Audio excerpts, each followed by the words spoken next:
আজকের recipe cheese পনিরের পুর ভরা আটার প্যাটিস।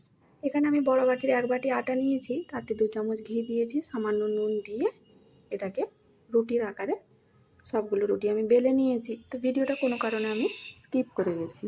এবার এখানে নিয়েছি একটা ছোট্ট সাইজের পনিরের স্লাইস আর নিয়েছি চিজ। তো চিজটা আমি গ্রেট করে নিয়েছি আর এবার পনিরটাও গ্রেট করে নিলাম। হাত দিয়ে একটু চেপে নিলেই হয়, তার থেকে আমি গ্রেট করে দিয়েছি। এতে কী হবে, ভেতরে খুব ভালোভাবে চিজ পনিরটা গলে যাবে। তো মোটামুটি চিজ আর পনির আমার গ্রেট করা হয়ে গেছে। আর এখানে আমি দিয়ে দিলাম 1 চামচের মতন ম্যাগি মশলা। এতে কিন্তু খুব সুন্দর ফ্লেভার আসে আর খেতেও কিন্তু খুব ভালো লাগে। আর কোনো কিছু মশলা দিতে হবে না, এই ম্যাগি মশলাই এর একটা আলাদা স্বাদ এনে দেবে। তো মোটামুটি চিজ আর পনিরের সঙ্গে এই মশলাটা আমি ভালোভাবে মাখিয়ে নেব। তো মোটামুটি মশলাটা আমার মাখানো হয়ে গেছে। আর রুটিগুলো তো আগে থেকে আমি বেলে নিয়েছিলাম, ভিডিওটা কোনো কারণে স্কিপ হয়ে গেছে।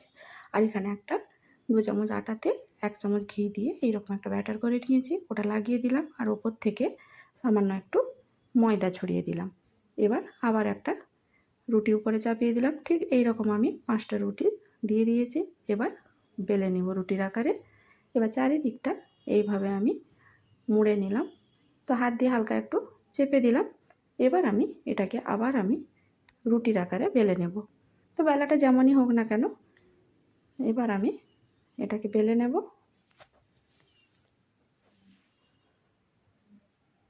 তো মোটামুটি এটা আমার বেলা হয়ে গেছে। এবার চারিদিকটা ছুরির সাহায্যে আমি কেটে বাদ দিয়ে দেবো।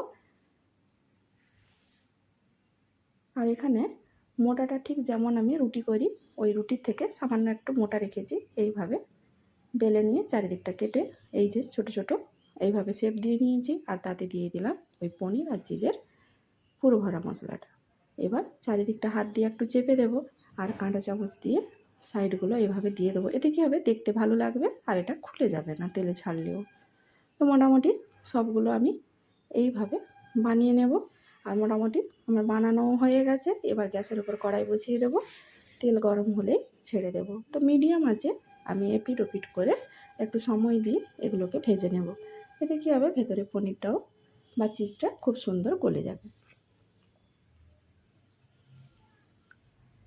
তো এপিট এপিট উল্টে দিলাম আর এগুলো আমার ভাজা হয়ে গেছে। তো এবার তুলে নেব। তো এইভাবে তৈরি হয়ে গেল চিজ পনিরের পুর ভরা আটার প্যাটিস। ভালো থাকবেন, সুস্থ থাকবেন, সবাইকে ভালো রাখবেন। দেখা হবে পরের কোনো ভিডিওতে।